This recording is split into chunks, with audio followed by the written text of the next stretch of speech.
भगवान, क्या मारवाड़ी सच्ची ऐसे गजब के लोग हैं?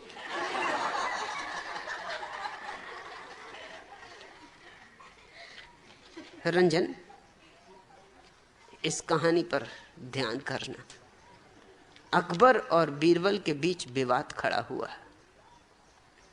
अकबर का कहना था कि मुल्ला ही सबसे आदिम और चतुर लोग हैं, पंडित पुजारी।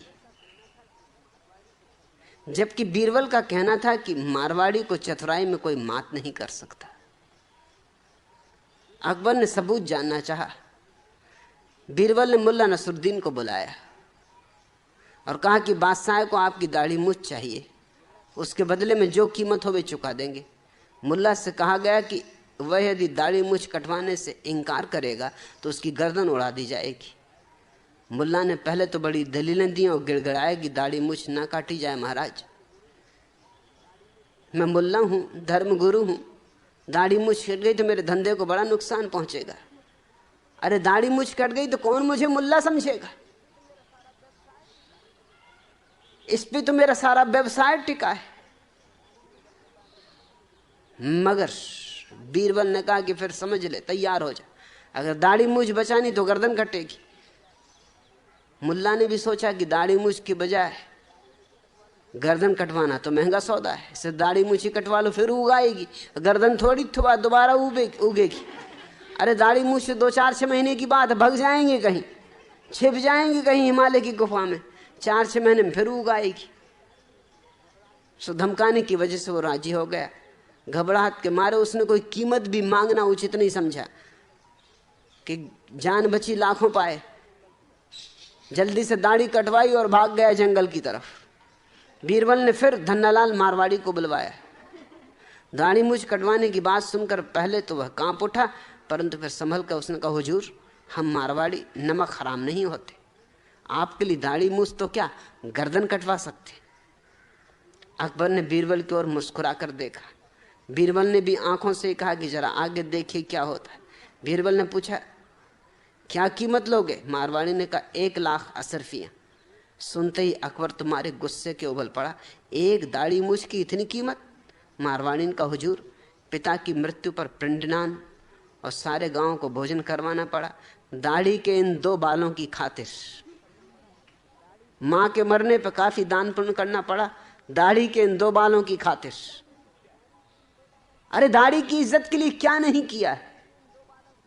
हुजूर, शादी करनी पड़ी दाढ़ी के इन 2 बालों की खातिर,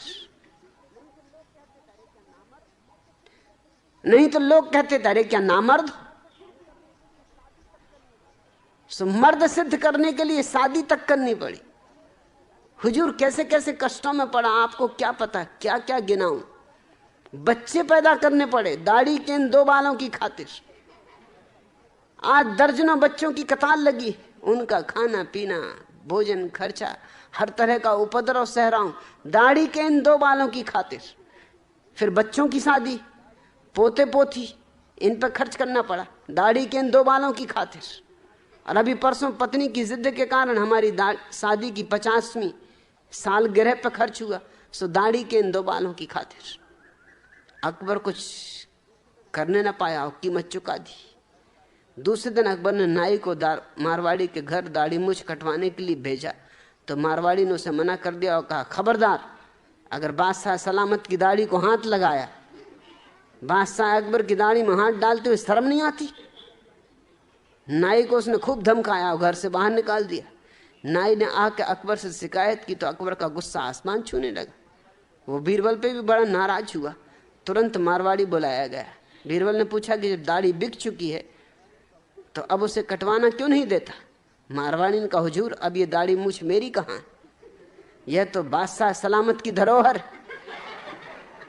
इसको अब कोई नाई छूने की मजाल नहीं कर सकता। अरे करे कोई मजाल, गर्दन उड़ा दूंगा। ये मेरी इज्जत का सवाल नहीं, बादशाह की इज्जत का सवाल। इसे मुड़वाना तो खुद बादशाह की दाढ़ी मूछ मुड़वाने के बराबर होगा। यह मैं जीते जी नहीं होने दूंगा। आप चाहे मेरी गर्दन कटवा लें, पर इस कीमती धरोहर की रक्षा करना अब मेरा और मेरे परिवार का फर्ज। अकबर हक्का बक्का रह गए और बीरबल मुस्कुराता रहा। महीने भर बाद अकबर के नाम मारवाड़ी का पत्र आया जिसमें उसने दरखास्त की थी दाढ़ी मुझ की रक्षा करने तथा इसकी साफ सफाई रखने पर महीने में 100 असरफियां मिलती रही। रंजन तो पूछती कि क्या मारवाड़ी सच्ची ऐसे गजब के लोग हैं? लगता तेरा मारवाड़ियों से पाला नहीं पड़ा। भगवान करे कभी पड़े भी नहीं। आज इतना है।